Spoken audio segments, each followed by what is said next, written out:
16 children found in one house in Hamden, Ohio, and the indictments announced Friday by the Ohio Attorney General are worse than the headlines you may have seen. Three interconnected investigations. Josh Sanders indicted on 3 counts of rape and 1 count of gross sexual imposition involving children. Brandon Henderson Sr., he's 40 years old, indicted on 21 charges, including sexual battery, gross sexual imposition, and child endangerment. And information from that investigation led authorities to a search warrant at a home in Hamden, Ohio, where they found those 16 children in one house. Hey, you guys, I am Brand Lynette. This is Faith and Fire, God and Country. You know, I'm going to launch out the gate talking about Super Patch, which is funny because I literally just put a peace patch on to calm my nerves. But today I want to talk to you about Liberty. Okay, Liberty Patch is going to be your strength, your energy, your balance, reduced inflammation, faster recovery. It's neurofunction. The ridge pattern on the patch triggers a neural response. Your body does what it was built to do. Absolutely drug free. Okay, it's our little middle finger to Big Pharma.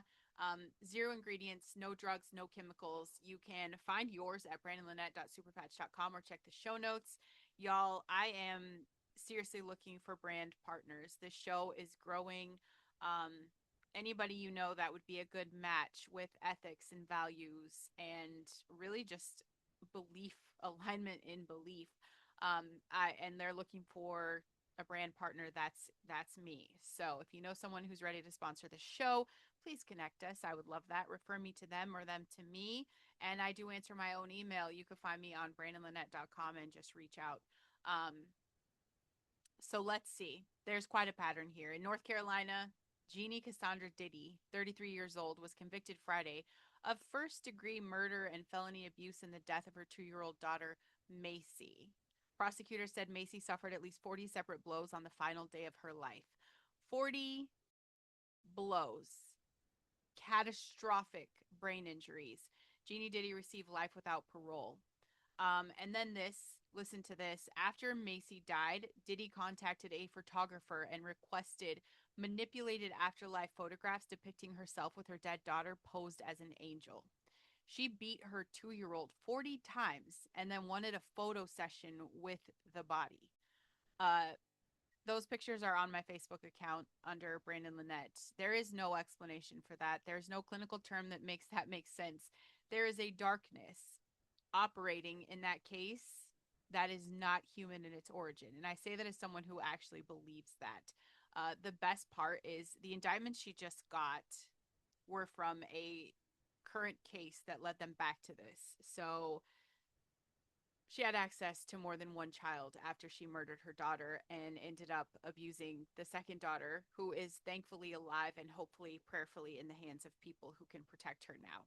In Cincinnati, Kyle Risk, 39, pled guilty to coercion, enticement, and sexual exploitation of children. He made contact with a teenage girl online through Facebook and Snapchat. He referred to himself as her daddy. He impersonated another man while communicating with her. And between August and November of 2024, he sexually exploited a 7-year-old child, producing videos and images of sexually explicit content involving that child. So we have a teenager and a 7-year-old. He's getting 15 to 30 years. I want to be very clear about what 15 to 30 years means. It means he will be out. He will be eligible for release. He will go on a registry, and that registry will be checked periodically and will fail him at some point, the way it always fails repeat offenders. And that's the conversation we need to be demanding from the people that we continue to elect. That is why our votes matter and why we need to hold these people accountable. Ricardo Francisco Eduardo, 30, was sentenced Friday to 40 years in federal prison plus lifetime supervised release. He was already a registered sex offender. He was already convicted in 2015 of child exploitation offenses. He served state prison time. He was released in 2017 and he went right back online. Discord, Snapchat, Instagram. He solicited sexually explicit images and videos from minors. One victim was a 14-year-old boy. He offered $40 through Cash App. $40. That's what this child's exploitation was worth to this man. Two $20 bills through an app on his phone. He got 40 years. Do I think that's good? No. He's out once before, and he went right back in. When do we really start acknowledging the pattern? So we're going to let him out again? Nicola Mangione, 45, of Buffalo, was sentenced Friday to 15 years. He'd already been convicted of possessing child pornography in 2013. He served federal prison time. You guessed it. He was released. Then Snapchat flagged an upload. Investigators searched his residence and devices. They found dozens of images and videos. The material included an exploitation of an infant or toddler, little guy. It included violence against children. He was also distributing material through Telegram in exchange for more material. He was convicted. He served time. He was released and right back at it. Right back to those babies. The first sentence didn't stop him. The registry, the registration did not stop him. The supervised release, and if you're just listening to this, yes, that's air quotes, supervised release did not stop him. He stopped when Snapchat flagged an upload and someone followed it. Terry Barr is 80 years old. He's from Ligonier, Pennsylvania. He is facing CSAM charges. According to investigators, he used his position as a trusted adult and mentor to gain access to young boys. One victim told investigators he was 12 years old when he did yard work around Barr's home. Barr offered money for the work and then connected additional money to inappropriate activity. He took nude photographs of the boys, and then it escalates into something even worse. Investigators allege Barr eventually attempted to have the boys find other children for him. He was building a network at 80 years old, using a 12-year-old as a recruiter to find more victims. And we could just stop right here and talk about what's connecting these cases, because I really, like, I don't know everything. I don't know a lot of things, okay? And there are people out there more brilliant, smarter, more intelligent, but like I believe in pattern recognition. I believe that. And I think it's part of my spiritual discipline, not just an investigative one. Discord, Snapchat, Instagram, Telegram, these platforms appear in case after case after case. And the people on them are not random bad actors. They are organized. They share material with each other. They share strategies. They recruit. They have forums literally dedicated to accessing children. They are operating a distributed network, and the legal system processes them one case at a time while the network just keeps running. This is not a coincidence. This is organized. And the Bible says the thief comes to steal, kill, and destroy. The thief does not operate randomly. He has a target, he has a method, and he executes it repeatedly. What we are watching across these cases is a coordinated spiritual assault on the most vulnerable human beings who exist. That's not a metaphor, that's the description. In Independence, Missouri, Caleb G., 21 years old, was charged with federal child pornography after multiple cyber tip line reports when he uploaded to Discord. The forensic examination of his devices found additional images and videos. He was an elementary school substitute teacher. Not someone who stayed away from children, someone who walked into a classroom with access to kids while this material is just on his devices. And the question I want asked is, what was the background screening process for the school district? What other schools has he worked in? How many children did he have contact with? Did investigators find any evidence connecting his school access to the materials on his devices? Those questions should be the next press release from that school district's administration. If they're not, the parents in that district should be at the next school board meeting demanding them. Do you guys know who your kids are spending time with during the day? You know this is my plug for homeschool, because it is worth it. And I literally am holding my 8-year-old today. I'm telling her how much I love her, and I'm just getting grounded with the mommy hugs, and I'm like, baby, I'm so grateful. Everything we sacrifice so that I can be home with these babies is worth it. It's worth it. Could I have a brand new Toyota Sequoia if I wasn't a stay-at-home mom? Absolutely. Would I rather be here with her? By far, 100%. I'm going to raise my babies. James W. Berner, 46, of Ramsey, Illinois, was convicted Monday by a federal jury of attempted sexual exploitation of a minor. He used an app that allowed him to wirelessly control, this gets good, wirelessly control a 14-year-old girl's cell phone camera. Remotely, without her knowing, he could view what the camera saw. He could screen record, and he did this while she's in the shower. It took the jury 45 minutes. I need every parent who is listening to this, okay? When I see your little kids with a phone, it breaks my heart. Just know, on every level, just know. But I need every parent who is listening to this to hear what this case means. We tell our children, we could tell them, we could have the conversation, right? Because if I question you, Mom, why does your young daughter have a phone? Well, we tell them, you know, what to do and what not. Don't send inappropriate pictures. We say that. That's true. That's necessary. This child didn't send anything. She had no idea her phone camera was being accessed. The camera was being controlled remotely through an app that someone else had installed or accessed. That's it. You think that our phones can't be hacked? You think that their privacy is private? You have a phone and we all know everything is accessible. Nothing is private. As adults, we know that. Why would I hand my child a cell phone? That's the conversation we need to be having about phones that we're just not having. It's not just about what your child chooses to send. It's about what apps have been granted camera permissions on their devices. Or maybe they haven't. It's about whether remote access software or surveillance apps exist without anyone's knowledge. It's about password security and whether devices your child's been given by anyone else's have been checked. This is terrifying, and it's supposed to be terrifying because it's actually happening. In Rochester, New York, a man named Rashad, 33, pled guilty Monday to receipt of CSAM, and here is how investigators found him. They were not even initially looking for CSAM.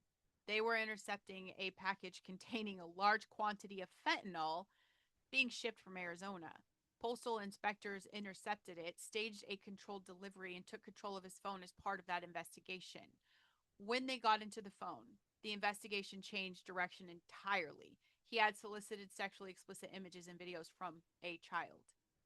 He had paid the minor for the material. He had solicited other minors in the Rochester area, and he belonged to an online forum dedicated to the abuse and exploitation of children. One fentanyl package led to a child exploitation network. That is not a coincidence. The people who traffic drugs and the people who traffic children are often operating in the same spaces, through the same channels, for the same reasons, and that's profit and access. When you follow one, you sometimes follow the other. He faces 5 to 20 years, and I'm just going to say it. It's not enough. Justin D. Carr, 38, sentenced Monday in Washington federal court to 15 years for producing images depicting the sexual abuse of a 4-year-old child. This was his third criminal sentence connected to the same broader conduct. He received 15 years in Kings County Superior Court for sexual assault of a child, a Colorado sentence for possession of CSAM, and now 15 years federally for producing abuse material involving a 4-year-old. 3 courts, 3 sentences, 3 separate jurisdictions spending resources on a man who hurt a 4-year-old. And then a 4th jurisdiction will supervise his release when it comes, because of course our system is going to let him go. It's the pattern. Michael Wallace, 40, Evansville, Indiana, was sentenced Monday to 15 years plus 20 years supervised release. Supervised release. There's my air quotes again. He was convicted in 2012 of possession and receipt of sexually explicit material involving minors. He served prison time. He was released in February of 2025. He had to register as a sex offender. He was under federal probation supervision. His probation officers received reports that sexually explicit videos involving minors were being distributed from his residence while he's under supervision. This is the conversation. The supervision is not working. It's not designed to work. You cannot electronically monitor someone's intent.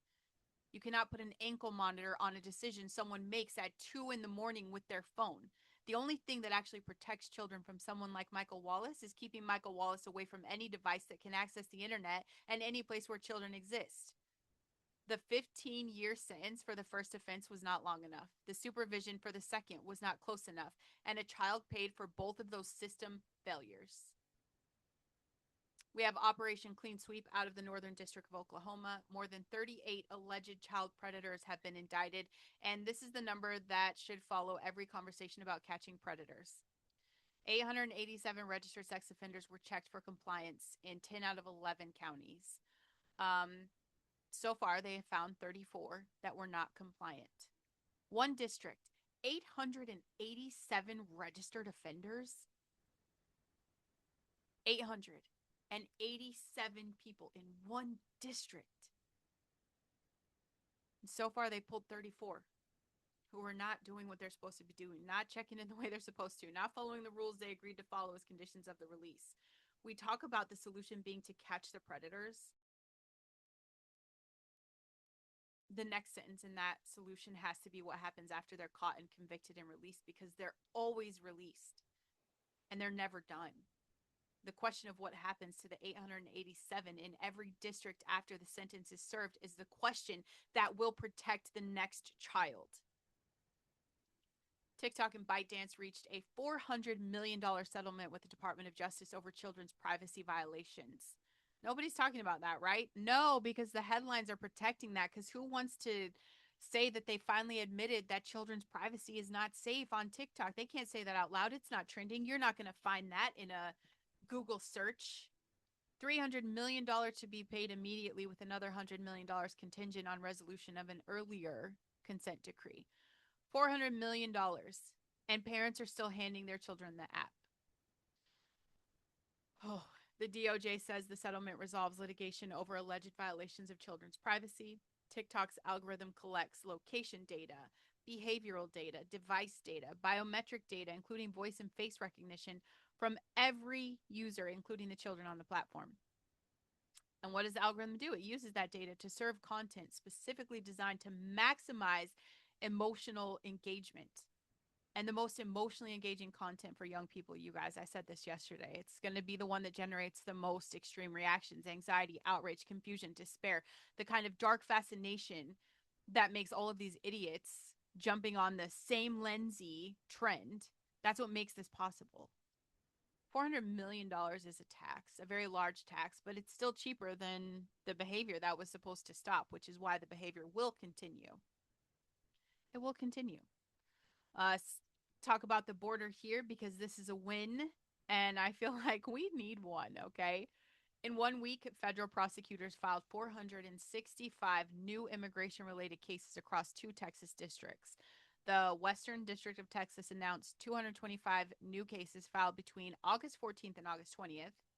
The Southern District of Texas separately announced 230 additional cases in the same period. 161 of those were felony re-entry charges, 34 were illegal entry, and 27 were human smuggling. 465 prosecutions in 1 week in 2 districts. That is enforcement. That is a system functioning. Whether people ask whether border security policies are doing anything, that number is the answer. That's the answer. Chicago. Listen. Chicago. A woman accused of rear-ending a motorcyclist on Lakeshore Drive in an alleged DUI crash that killed him was released on electronic monitoring by the judge. Electronic monitoring for an accused drunk driver who caused a fiery crash that killed a man. This is the Safety Act conversation. Illinois passed legislation that restricts what charges qualify for pretrial detention. The policy rationale is that not everyone accused of a crime should be jailed before they're convicted. I can genuinely say I understand the constitutional principle behind that. But when someone is accused of conduct that results in a person dying, the standard for what justifies holding them pending trial should be more than what Illinois currently requires. That's not even a radical position, and I'm radicalized, okay? That's a common sense applied to the reality that not all people, all accused people, pose the same level of risk to the public. The man whose life ended on Lakeshore Drive can't be released on electronic monitoring. He can't be home, cozy, comfortable with all the amenities. His family can't get him back, and the woman who hits him, she's just chilling at home. Another story from Chicago: the active Chicago police officer with the largest number of misconduct complaints among current CPD personnel, was ordered detained in connection with the domestic battery case. So he's put in jail. And I'll say it. That's great job. Great job. A badge does not exempt you from accountability. And if we're demanding accountability from criminals, obviously we're going to hand it and demand it equally from people wearing the uniform. A police officer with the highest misconduct complaint record in an entire major city department shouldn't have been active. The department leadership that allowed that does need to answer for that. And his being jailed in this case is the right outcome. Accountability is not selective if it's going to mean anything. The criminal and the officer both answer for what they did, and that's the standard. So, cheers to Chicago. You locked up a cop, but also in Chicago, why are you letting all of these other violent offenders out constantly? Like, you're still getting it wrong. I think it's upside down. I think it's a little backwards. Lockerbie bombing trial started yesterday, and nobody's talking about that. And I get it. You guys listen. I'll give you a little background here. On December 21st, 1988, a bomb destroyed Pan Am Flight 103 over Lockerbie, Scotland. 270 people were killed. 259 passengers and crew, 11 people on the ground who never knew what was coming, were also killed. American college students were returning home for the holidays, families, crew members who showed up for work. Masood, who U.S. prosecutors say made the bomb, his name is like Abwagla, I don't know. We'll just call him Abu Masood, okay? He made the bomb. He was finally, after all this time, finally brought to the United States in 2022 to stand trial. 34 years after 270 people died. Hundreds of victims. Families have registered to attend the proceedings. The trial finally starts this week. They're in Washington, D.C., and the same media environment that has given millions of views to TikTok reactions and to the Lindsay Clancy verdict. Like, they're giving nothing to this. And this is the beginning of one of the most significant terrorism trials in American history. 270 families waiting for justice for 34 years, and TikTok drama gets the airtime. I'm over it. I want those families to know that their people mattered. And the wait for this moment was absolutely indecent. It is not okay. And the beginning of this trial is worthy of every American's attention. Also in Michigan, the Skelton brothers case is back in court today. John Skelton's preliminary hearing begins today on murder charges involving his three sons. Oh my gosh, are we going to start a new trend? Are we going to have men outside with their little hearts virtue signaling for a murderer? I don't think so. That's the toxic femininity. Women are destroying our country era. Okay, men aren't standing for that, and we're not backing that up. Those of us still with common sense left.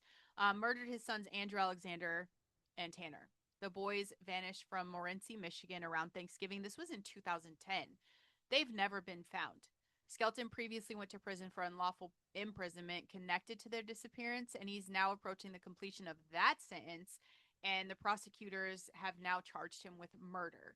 So 15 years, 3 children, they've never been found. The preliminary hearing is meant to determine whether there's enough evidence to send the murder charge forward to trial. 15 years after these little boys disappeared. And I want to ask the question, is this going to become another case where people sympathize with the parent, where the narrative shifts, where someone finds an angle that makes them sympathetic? These boys are still missing. Andrew, Alexander, and Tanner, real boys. Their father has had 15 years to tell someone where they are. In Dearborn, what started as an assault investigation is now a death investigation. Mohammed. Are we surprised this man's name is Mohammed when I say Dearborn? If I would have said Frank White, you guys would have had a heart attack. Mohammed Rustam, 43, has been charged with assault with intent to murder and assault with intent to do great bodily harm following an alleged attack on a 64-year-old family member. That victim just died from his injuries, so police are sending the case back to the Wayne County Prosecutor Office for consideration of upgraded charges. He is being held on a cash bond. In Warren, Michigan, why is Michigan always on the map? I don't intentionally. Okay, I'm not like, show me Michigan trash. I only do that to Chicago. But here we are. Tony Anthony Winston, 26, is facing 14 felony counts connected to alleged aggravated You guessed it, child sex abuse activity. One count alone carries up to 25 years. Michigan is a state in this fight, and Michigan is going to be in your ballot in November. The people who decide how aggressively these cases get prosecuted, how long the sentences are, how thoroughly the supervision gets enforced, those people are elected by you, my friends, or by whoever showed up when you didn't. It is so important to continue to vote. They are counting on you being discouraged and hopeless. They're counting on you to just count yourself out and say, whatever, I put my hands up, put my hands up. That's what they're counting on. Supreme Court, you guys gave Trump an election integrity win this week. And social media, I mean, I'm watching both sides overstate it, dismiss it, like neither side is accurate right now. A group of states sued, arguing that portions of Trump's election integrity executive order improperly intruded into states' constitutional authority to administer elections. A district court agreed and blocked the implementation. The Supreme Court stayed that injunction.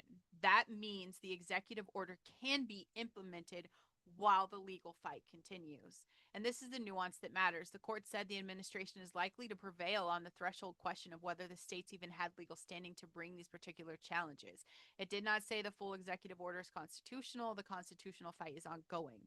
So this means the election integrity measures in the order can move forward while that fight plays out. And a court that states probably can't even bring this challenge the way they brought it as a court that is signaling to let the administration govern.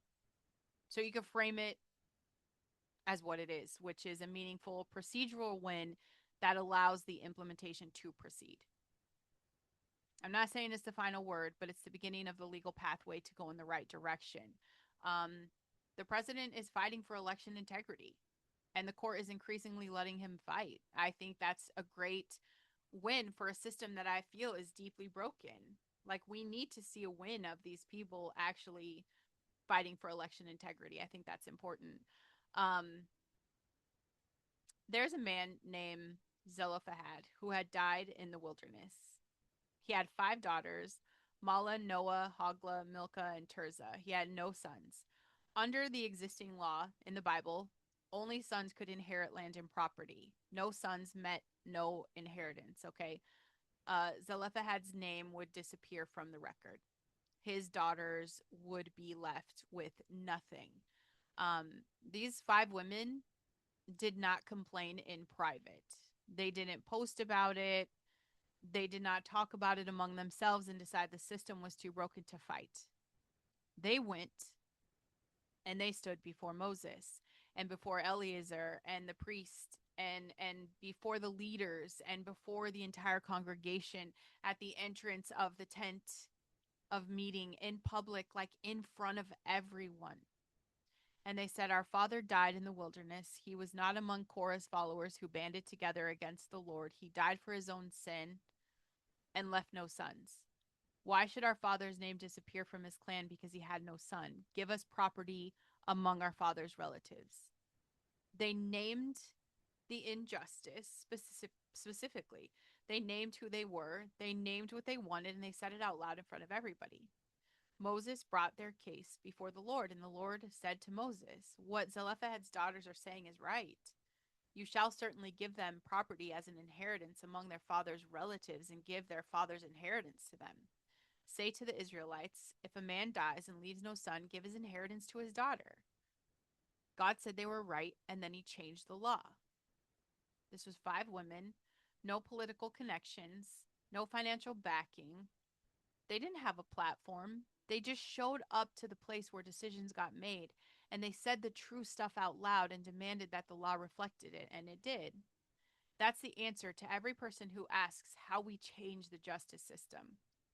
You show up to the place where the decisions get made, and you say the true stuff out loud, and you demand that the law change. You call the congressional switchboard at 202-224-3121 and you ask for co-sponsorship for the Death Penalty for Child Rapists Act. You show up to the school board meetings and ask what the background screening process is for teachers. My own backyard, they had a vice principal that was a sexual predator in my literally backyard. You show up to your state party convention and run for precinct delegate. You go to your prosecutor's community forum and ask why the sex offender compliance checks in your county are not public record. Stand before Moses. 5 women changed the law of Israel. You can change the law of your school district. You can change the law of your county. You can change the law of your state. The daughters of Zelophehad did it by showing up and saying the true thing out loud to the people who had the authority to act on it. You guys may not remember this, but the government does work for us. I feel like we the people have forgotten, and I think both parties have forgotten that. And the reminder is not a political speech, okay? It is 5 women at the entrance of the tent of the meeting saying, "This is wrong. Give us what is right," and watching God say they're right. I'm calling you to be those 5 women. In whatever room is your room, say the thing. Name out the injustice. Say who you are. Say what you want in front of everyone. And watch what God does with it. I've I read all these cases in this episode this morning. I've read about children who were exploited by men who went right back to exploiting children after the first conviction. I've read about a mother who beat her 2-year-old 40 times and then wanted angel photos with the body. I've read about a 14-year-old girl who didn't know her phone camera was being watched. I've read about 16 children found in one house. And I'm sitting here asking God to truly bless these words, to be able to use this show to reach out to the one person who needs to hear that all of this is happening. All of this is true. We can have the awareness and understand that the God who sees the suffering of children is not done and has not looked away and is not confused by what we see. If you have never given your life to Jesus, I just want to say as plainly as I can say anything, he is not a distant God. He is not a theological system. He is the God who said over and over through every prophet and every scripture, I have seen their misery. I have heard them crying. I am concerned about their suffering. And then he sent his son in the middle of it into a world with predators and corrupt courts, political machines, organized evil, and children suffering in ways that would break most adults. He did not send a policy paper, he sent a person who touched the untouchable, who defended the children the adults were dismissing, who said the kingdom of heaven belongs to such as these. And he is here right now, in whatever place you're reading this or listening to this, with all of the anger and the grief and the love for children that you've never met and the fury at systems that keep failing them. Bring it all to him. He is the only one big enough to hold the space. And he takes you as you are. God, faith, fire. I love you guys. I'll see you tomorrow.